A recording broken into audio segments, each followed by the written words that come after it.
By Angus Campbell, who's a senior analyst at FX Pro. And as I said, Angus, thank you, by the way, for joining us. A couple of days off and kind of quiet, it looks like, as people get back to work in Europe, with the exception maybe of Turkey, which we don't talk about a ton, but they've had political problems there, and I think the markets are kind of a mess to some extent this morning. Is that just a problem there, or is it something that the rest of the world needs to worry about as well?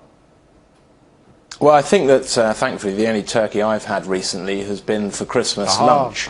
But certainly, no, focusing on the country itself, obviously, there is concerns. You know, Turkey obviously has aspirations to join the European Union. So, you know, that is a slight concern, but it hasn't really had an effect at all on the European markets whatsoever. I mean, certainly when I walked into work this morning in the early hours, it was very, very quiet. Yep. I think a lot of people are still away because, of course, you've got the weekend tomorrow and then New Year. So it's not quite got the feeling yet that people are back in the office at all. And we're just seeing low volumes trickle through naturally, of course, but the market's very much still full of Christmas cheer, and they're pushing a little bit higher. As you mentioned, the FTSE's up, you know, nearly 0.75%.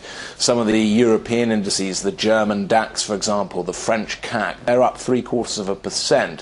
So certainly it looks like people are happy to get into equities even at this late moment on in the year, and perhaps try and push their portfolios, maybe inflate them a little bit as we run towards the end of 2013.